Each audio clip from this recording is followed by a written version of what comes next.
Classificação indicativa. Livre para todos os públicos.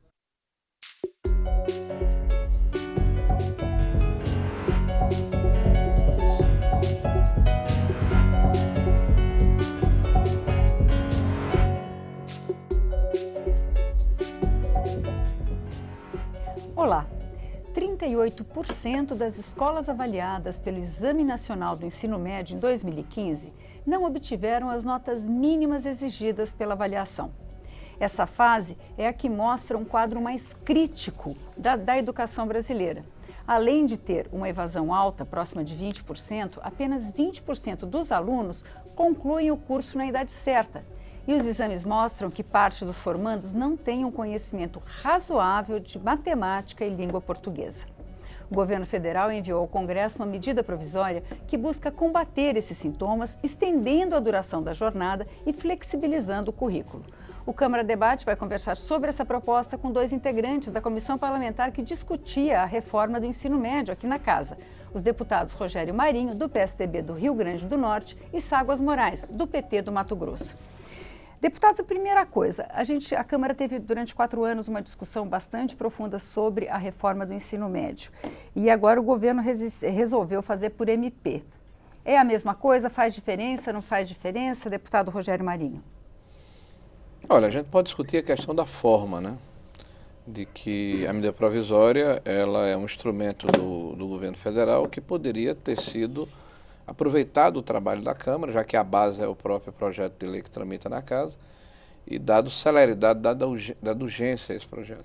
Por outro lado, ele sinaliza que o governo tem interesse que esse assunto finalmente saia desse limbo em que ele se encontra há muito tempo. Eu quero lembrar que várias medidas provisórias foram emitidas pelos governos anteriores, inclusive pelo governo do PT, no Bolsa Família, no Brasil Carinhoso, né? No ProUni. Então, essa é uma prática da nossa Constituição, que é uma Constituição híbrida, que foi feita para o regime parlamentarista, e esse é um instrumento parlamentarista, que muitas vezes vai de encontro ao processo legislativo, na verdade, em desacordo com o processo legislativo. Então, o que a gente pode discutir aqui é a forma, mas que há a necessidade urgente de nós realinharmos o ensino médio, eu acho que não há dúvida a respeito disso. Dá para fechar essa proposta de reforma com essa velocidade que pressupõe uma MP, deputado? Acho que daria com o projeto que já temos aqui. Teve um projeto que foi debatido aí com toda a sociedade brasileira, na comissão especial na Câmara dos Deputados, que dialogou com todos os setores da educação, com toda a sociedade, e esse projeto está pronto para ser votado, né? E aí eu acredito, assim, que o próprio deputado Rogério Marinho coloca que o governo poderia ter pedido urgência na aprovação desse projeto para que a gente evitasse a medida provisória. A medida provisória é um instrumento que é para situações mais urgentes, né? Então eu acredito que a gente poderia aproveitar 100% do que está naquele projeto, obviamente que teria emendas, teria outras alterações no projeto, mas ele de uma certa forma, ele é mais democrático, né? Então eu vejo que a medida provisória, ela por exemplo, quando ela vem numa medida provisória, parece que vai resolver tudo a partir de amanhã. E nós sabemos que a questão dos recursos, para ter educação de tempo integral, que eu acho que é fundamental para que a gente possa avançar no ensino médio, é ter educação de tempo integral. Obviamente que você não tem como implantar tudo de uma vez, você tem que fazer de forma gradativa. Você precisa da formação de professores, você precisa de espaço físico nas escolas, e para isso tudo você precisa de mais dinheiro. Você precisa de dinheiro novo, porque o que temos não é suficiente para fazer tudo que precisa fazer na educação. Portanto, essas coisas não ficam bem colocadas na medida provisória. E aí é o que, de certa forma, além do instrumento não ser o melhor, já que nós temos um projeto pronto aqui, que foi debatido por essa casa, mas, de qualquer modo, isso vai também, de certa forma, precipita o debate, né? Precipita no bom sentido, de fazer com que o debate possa ocorrer e a gente possa encontrar uma solução urgente. Eu acho que o governo ainda tem condições de dar prioridade ao projeto aqui da casa e abandonar a medida provisória.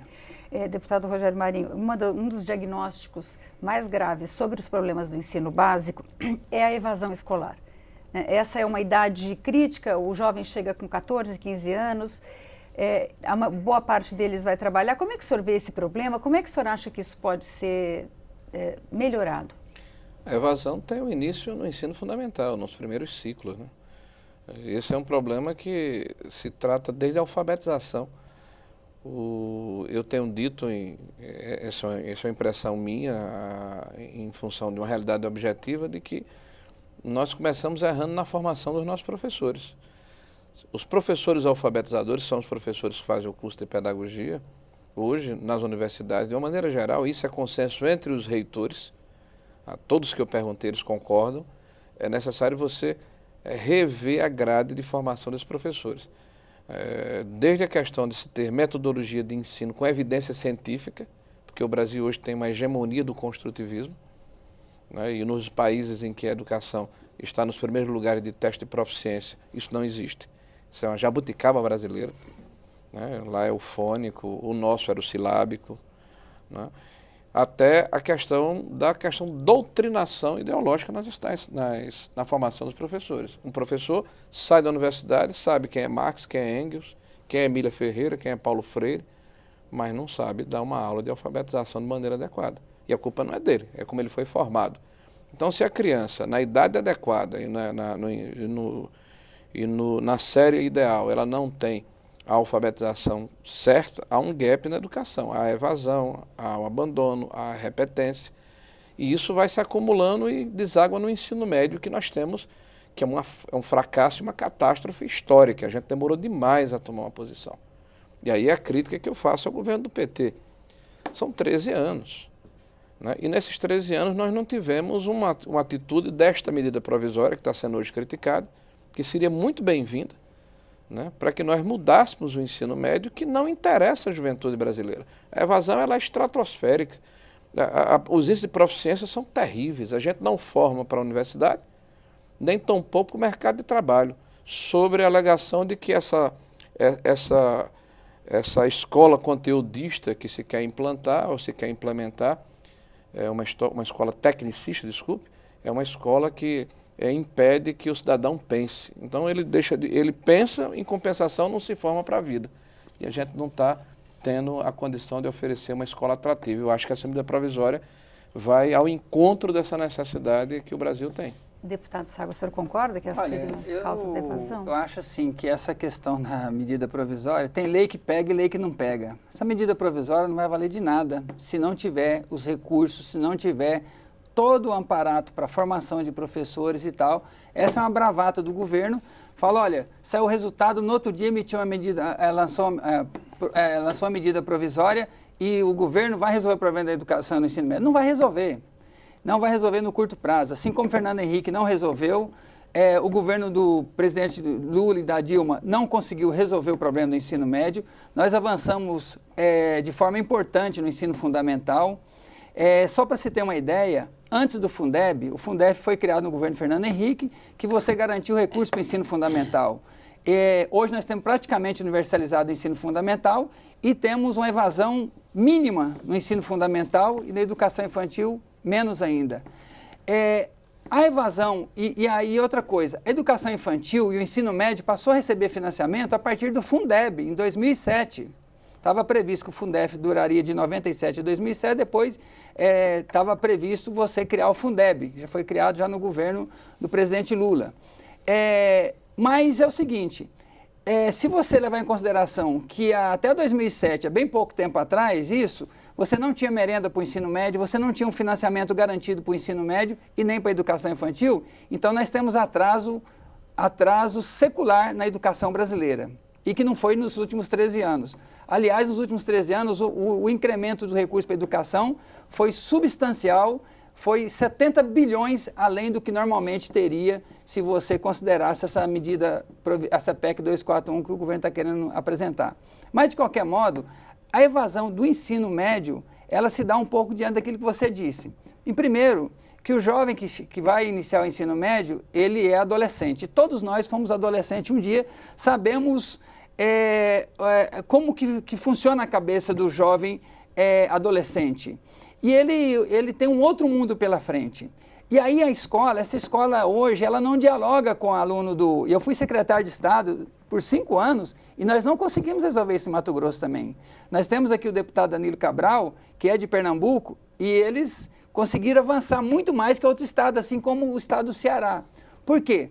Porque lá eles insistiram na teimosia de trazer educação profissional para a Secretaria de Estado de Educação e fizeram as escolas de tempo integral em parceria com o governo federal. E aí, deputado Rogério, esses avanços que tiveram no Ceará e em Pernambuco foi graças a essa parceria muito forte com o governo federal que garantiu com que a gente pudesse ter muitas escolas de tempo integral. E aí essa escola foi ressignificada para usar uma linguagem do meio educacional. E aí o jovem passou a ter mais interesse por essa escola. Então, na verdade, a escola hoje, os alunos são nativos digitais e os professores são migrantes digitais. Não falam a mesma linguagem. Nós não conseguimos ainda trazer o conteúdo para dentro da escola da forma que o aluno possa ter interesse. E aí, obviamente, que a flexibilização do currículo já é um assunto que já está em pauta, ela deve acontecer, e também a escola de tempo integral, não necessariamente obrigatória, mas você vai ter uma condição de oferecer mais outra, porque na verdade a escola ela não deve servir só para você formar o jovem para o mercado de trabalho ou só para ingressar na universidade. Você tem que formar o cidadão. A escola ela existe junto com a família, junto com a sociedade, garantir a formação do cidadão, para que ele possa ter um pensamento crítico, para que ele possa, de fato, sair pela vida e dar conta de resolver diante da sua formação. Obviamente que se você abre a possibilidade da educação profissional, você cria a opção para ele já ir para o mercado de trabalho e ele melhorar a sua condição de vida, dependendo da sua condição social. Ou também abrir o espaço para ingressar na universidade. Até porque a universidade, ela sempre vai ter vagas limitadas. No final do governo Fernando Henrique era 11% o ingresso, agora são 17%, aproximando de 20% o número de ingresso nas universidades. E no Plano Nacional de Educação prevê 33% de matrícula líquida no final de 10 anos. Então, nós sempre vamos ter limitação de vagas na universidade, mas aí nós podemos abrir a possibilidade de formar técnicos, porque nos países desenvolvidos a relação é de 1 para 3. A gente vai discutir daqui a pouquinho, desculpe, deputado, interrompê-lo, porque a gente quer conversar mais aprofundadamente sobre essa questão da formação técnica e do curso profissionalizante. Mas agora a gente tem que fazer um pequeno intervalo, até daqui a pouco.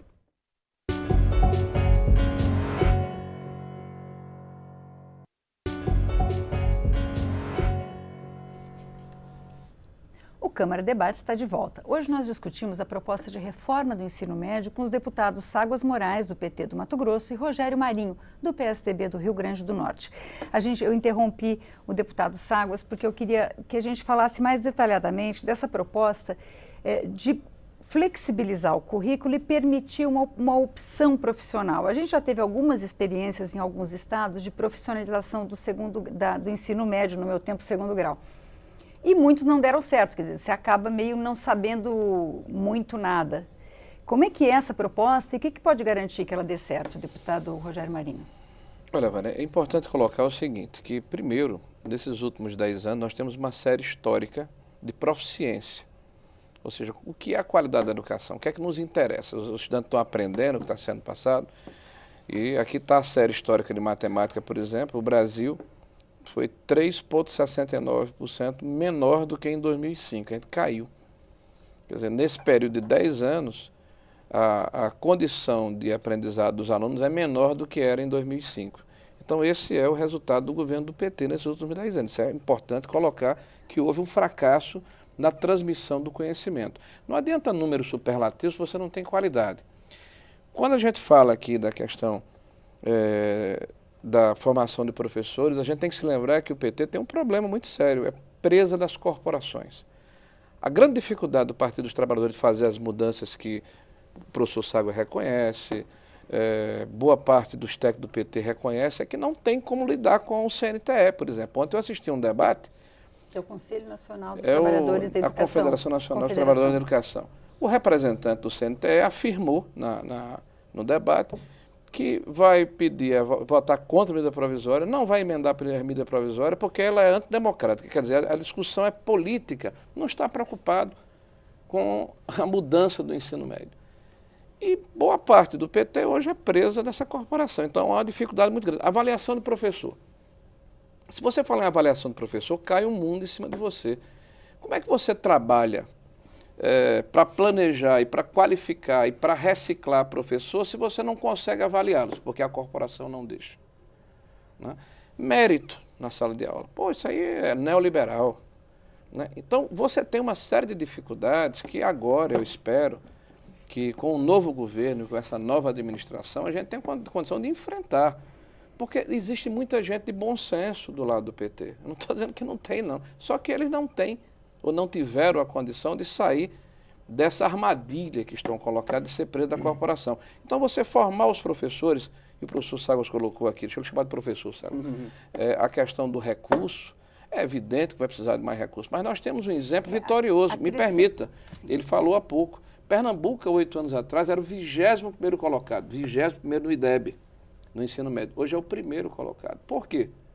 Porque trabalhou a flexibilização, a diversificação, colocou áreas diferentes do conhecimento, trabalhou o ensino técnico, hoje é 45% das matrículas, o Brasil tem 11. 300 escolas. Em 300 escolas no estado todo. Ensino O Brasil tem 11,5% de estudantes de ensino médio matriculados em cursos técnicos. Né? Lá em Pernambuco está em 45% a 47%. A meta do PNE é 50%. Então, nós temos um exemplo que deu certo aqui, no estado do Nordeste. Quando então, você estava falando da formação, você estava falando dos recursos da formação de professor, só lembrando que o TCU diz que faltam 32 mil professores com formação específica. Quer dizer, esse é um desafio mesmo. Faltam 300 mil professores no ensino médio, professor. Aí se tem aqui no texto a possibilidade de você, com notório saber, poder lecionar. O CNTE já fez um bicho contra isso em função do corporativismo. A senhora imagine, por exemplo, uma cidade, Campo Grande, no interior do Rio Grande do Norte, que tem 8 mil habitantes. Aí lá tem um engenheiro que está fazendo uma obra pública. Falta um professor de matemática. A corporação impede que ele dê aula. É um contrassenso lógico. Me permita o paradoxo da afirmação. Tem um médico, o cara quer dar uma aula de biologia. Vamos supor que o MEC permita uma certificação de 20 ou 30 horas, mas você ser contra, você deixar que o aluno fique sem o professor, porque as faculdades não têm a capacidade de formar, isso não é um problema de agora, é histórico, está falando de 300 mil professores de déficit, quem fala é o MEC, no ensino médio, e você não permitir que um cidadão possa, de forma voluntária, muitas vezes, dar aula, porque a corporação não permite. No ensino técnico, historicamente, a história nos diz isso, os artesãos é que transmitem o conhecimento. Um torneiro mecânico não precisa ser doutor em engenharia metalúrgica, por exemplo, para transmitir o conhecimento. É muito mais fácil você receber esse conhecimento de alguém que está com a mão na massa. Então, existe uma série de problemas aí que tem muito mais a ver com o corporativismo, eu diria, com o aparelhamento do Estado, com a apropriação do Estado pelas corporações, que precisa ser enfrentado para a gente resolver o problema da educação. Você acha que é isso que impede? Bom, primeiro eu vou entrar na proficiência que o deputado Rogério Marinho disse, que, na verdade, hoje a gente tem como medir a proficiência, mas só que no governo do PSDB, que é o governo do partido do deputado Rogério Marinho, não media. Você tinha o SAEB, que ele tinha uma avaliação, mas ele era muito restrito, né? Então, a partir do governo do presidente Lula, e eu até admito que se tivesse continuado outros governos, que não do PT, talvez teria caminhado também para medidas de qualidade da educação, né? Porque essa é uma condição que vai exigindo que a gente tem que fazer cada vez mais. Aí o Enem ele foi universalizado, que era para poder garantir que todos pudessem fazer, mas virou também uma prova de ingresso na universidade, né? Então ele já perdeu a característica única de avaliação. Aí as escolas começam a focar de preparação para o Enem, as escolas públicas, as privadas também. Então, e o Enem ao mesmo tempo passa a ser a medida da qualidade da educação. Então, aí uma das medidas, aí você tem o IDEB, que até hoje acho que é o mais completo, mas tem lá suas falhas, então acho que nós precisamos de aperfeiçoar a medida da educação.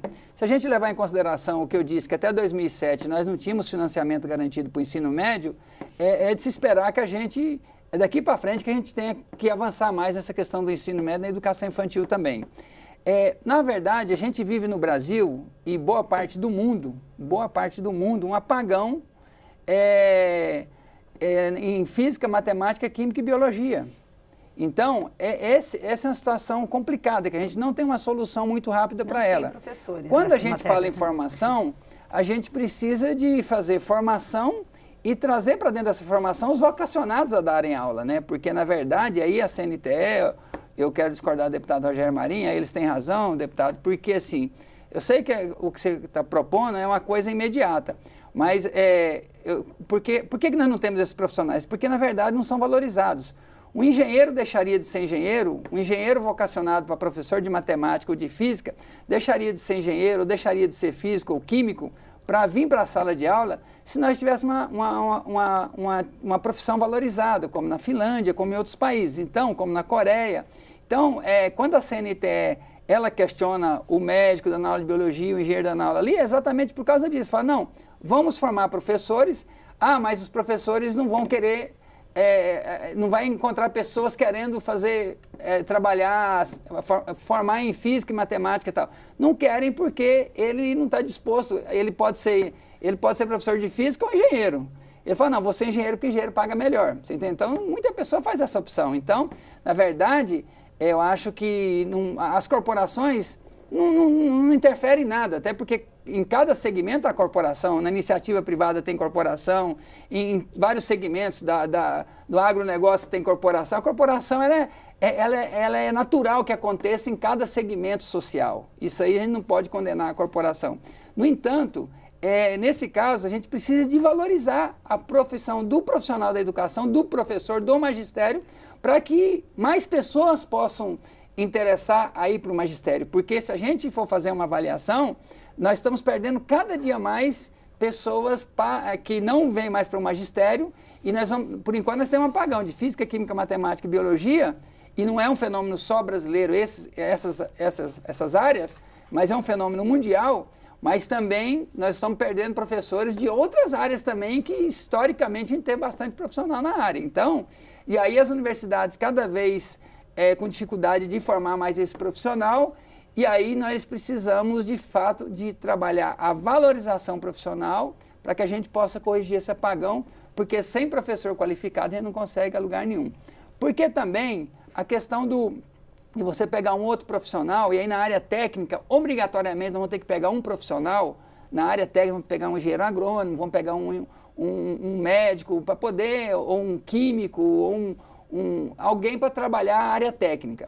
Mas na área que não é técnica, na educação, nós precisamos de ter alguém que possa participar da vida da escola, que possa ter que possa participar do projeto político-pedagógico da escola. O projeto político-pedagógico, ele é fundamental na escola, que tenha a participação da comunidade, mas principalmente tem a participação dos profissionais da educação como um todo.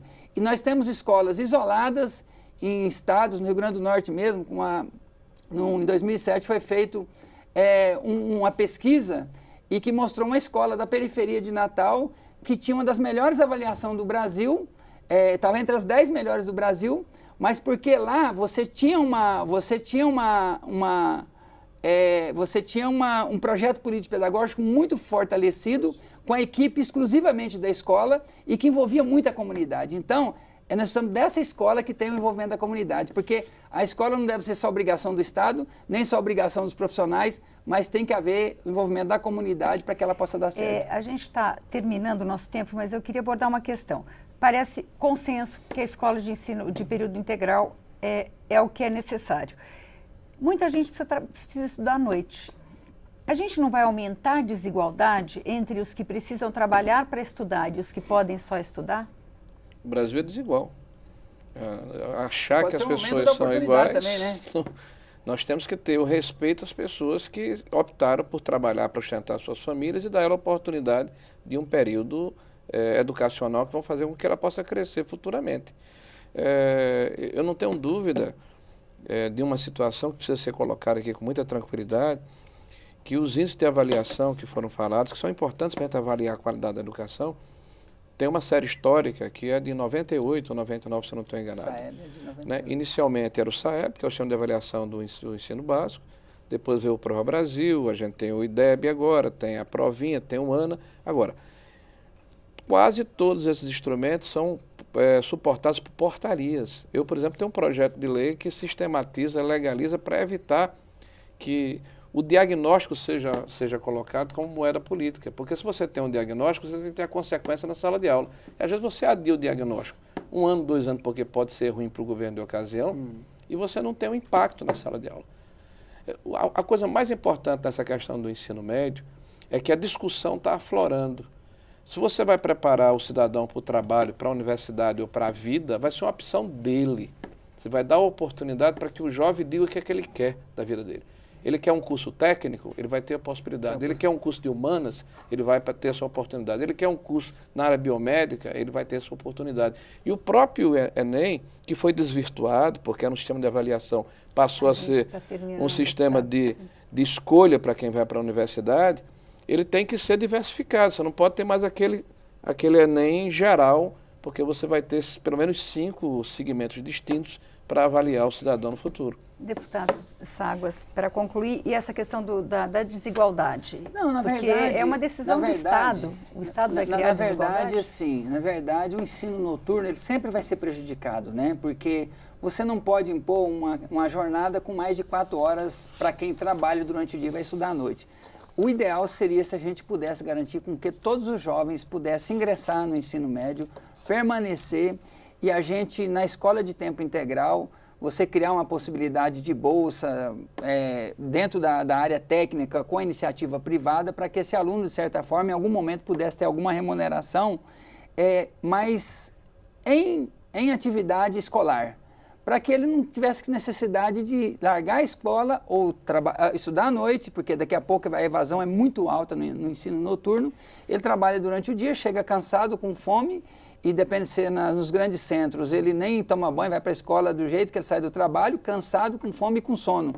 Não, essa tríade não tem como dar certo. Então, e aí nós teríamos que criar a possibilidade de que ele ali no início, ele pudesse ter na escola de tempo integral a possibilidade Pode de ser uma opção, sobrevivência. Porque eu estudei à noite e para mim foi uma opção. E graças a Deus... Não, mas eu acho que tem que ter opção. O Estado não tem que obrigar, tem que dar liberdade para o estudante escolher. E quem sabe, se você tem condições de criar um ensino profissionalizante noturno também, se você prolongar, em vez de 3 anos, passar para 4 anos. Tem várias possibilidades, dá para discutir. Obviamente que você tem que deixar essa alternativa, mas tem que trabalhar para que os nossos jovens todos possam ter a condição de estudar no período diurno e de preferência em tempo integral. Muito obrigada, deputado Ságuas. Muito obrigada, deputado Rogério Marinho.